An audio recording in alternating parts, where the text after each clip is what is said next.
Both L1 and H1B visas are the two major non-immigrant work visa categories through which people move to the United States of America.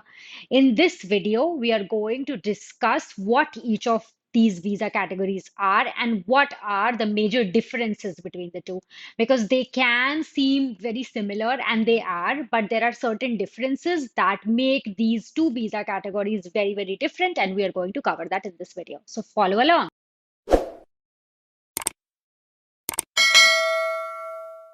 Hi guys, this is Priya from It's OKR and welcome back to our channel. Today's topic is H1B versus L1 visa. Which one is better? And if you're new today, It's OKR is a content platform for South Asian immigrants and we aim to educate, entertain and empower them. ये सब अगर कुछ भी समझ में नहीं आया तो It's OKR creates a lot of content for you, especially if you're staying abroad. We create helpful content, we create entertaining content. So please go check out our videos, and if you like what we create, support us by subscribing to our channel and hitting on that bell icon. We'll truly appreciate it. So let's begin.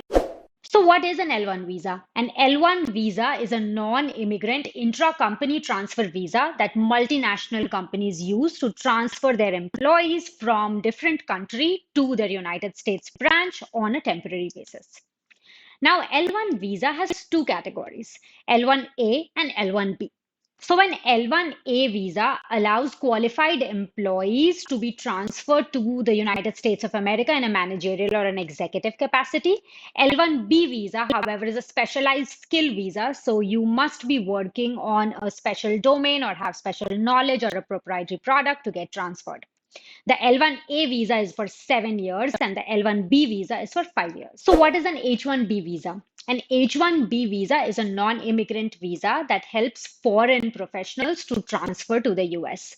Most visa holders in this category have specialized knowledge.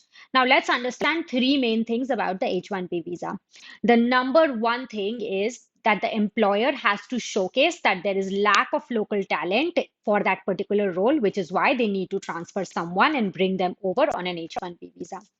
The number two is there is a yearly lottery process. There are 65,000 slots every year across countries and an additional 20,000 slots available for master's degree holders. The number three is H1B visa is available for 6 years at a maximum. It's allotted for 3 years the first time, and then it's eligible for an extension for another 3 years, thus making the entire process and period to be 6 years. So now we are going to talk about the differences between both of the visa categories. But before that, I'm going to tell you a little bit about my journey. I am Priya. I work for Google and I moved to the United States of America on an L1A visa. After 4 years of being on that visa, my visa got rejected and I had to move to an H1B visa. Thankfully, during my L1A process, I had applied for the H1B lottery, had gotten it selected and approved. So the only thing that I had to do was change of status. So if you have a question that can I move visa statuses while I am in this country, yes, you can do that. However, the maximum period still remains the same. So on an L1A visa, I had a maximum period of 7 years. On an H1B visa, I have a maximum period of 6 years. However, I had already completed 4 years on an L1A visa. So for H1B, I only got additional 2 years. I hope this helps you guys. And if you have more questions around visa transfer process and how it works, please feel free to leave that in the comments and I'll try my best to answer it. Again, we want to reiterate that we are not immigration lawyers, but we have done a lot of research because of our own visa journey. And we want to make sure this information is accessible and available to everyone who's dealing with the visa uncertainty in the United States. So the number one difference between both of the visa categories is the visa objective. For an L1 visa, you need to be working for the same company in a foreign branch for at least a year. And now you're looking to transfer to the United States either because there is an open role or there is need for that role or they're looking to expand. For an H1B visa, however, you are looking to move and work for a US based employer in a specialized capacity. What that means is that your employer is not able to find any local talent and they are looking to find that talent from outside and bring you over on this visa. The next one is educational requirements. So the good news is that for an L1 visa, there is no educational requirement. However, if you are coming to move on an L1B visa, you might have to prove out how you have acquired that specialized knowledge that you are eligible to transfer over. For an H1B visa, however, you need to have a bachelor's degree and then have worked in that specialized occupation, which also requires a bachelor's degree. The next one is prior work experience requirement. So for an L1 visa, you must have to work for that same employer or the related employer in a foreign branch for at least 1 year in the last 3 years that you're looking to enter to the United States. For an H1B visa, however, there is no requirement for a time duration that you need to be working for an employer. The next one is annual quota limitations. So there is no cap for L1 visa at all. For an H1B visa, however, it's capped at 65,000 on a yearly basis. However, if you're a master's degree holder with a postgraduate degree, then you have additional 20,000 visas to be eligible for that category. The next one is Department of Labor approval.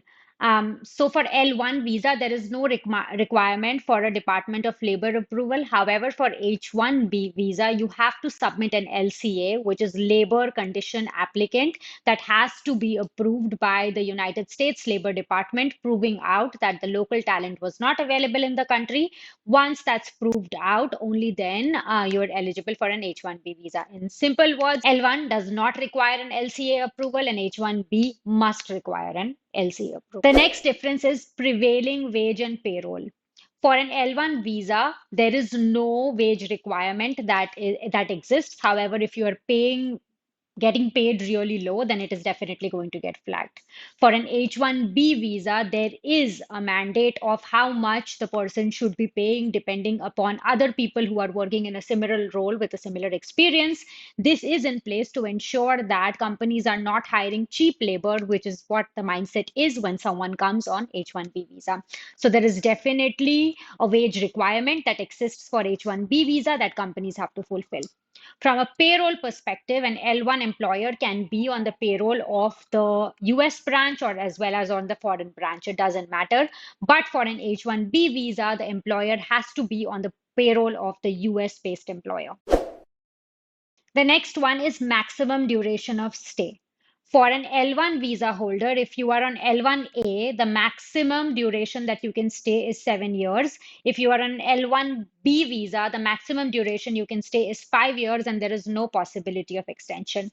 However, the good news is that the L1 visa holders are generally eligible for an EB1 visa category and their priority dates are current. So should you wish to stay in the United States, you must apply for your green card and get that approved in that period of stay or transfer over to a different visa category. For an H1B visa, the maximum duration of stay is 6 years. If you wish to extend outside of that, then you need to prove that you want to be a permanent resident, get your I-140 approved, and because the priority dates for H-1B visa have such a huge backlog, the way to extend your stay is have your I-140 approved within those 6 years and use that I-140 to continue to extend till you get your green card. Again, definitely consult an immigration lawyer once you are here so that you fully understand the implications of the process that you need to follow to ensure your employment is not disrupted.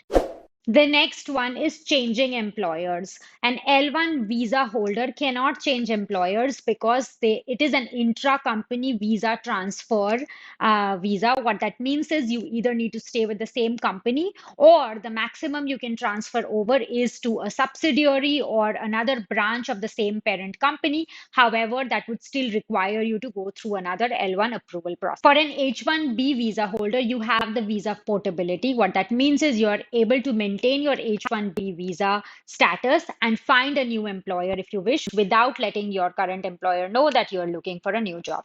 As long as your new employer has filed for your H1B transfer, you should be okay. So you can maintain your H1B status and continue to switch jobs as you see fit. The next one is the path to green card. For an L1 visa holder, you are eligible for an EB1 visa category. What that means is that you will be able to get your green card during the period of stay because EB1 is generally current for Indian nationals.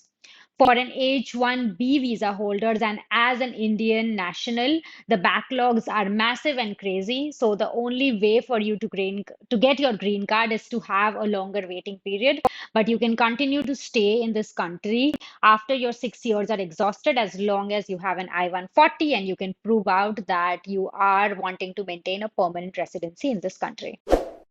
The last one is the ability for your spouse to work in the United States. If you come here on an L1 visa, your spouse is going to come here on an L2 visa and they can start working immediately. They don't need to go through an EAD process and there is no additional requirement. However, if you've come here on an H1B visa and your spouse comes here on an H4B visa, they are not eligible to work till you get an I-140. Please like, share, and subscribe if you like the video. Please share in comments what kind of content you'd like us to create. We have a lot of educational and entertainment content on the channel. Please check it out. Tell us if you like it. Tell us if you don't like it. Share it with someone who you think will find it helpful. We create a lot of content on Instagram as well. So please follow us at It's OKR. Thank you so much for watching. Until next time, remember it's OKR.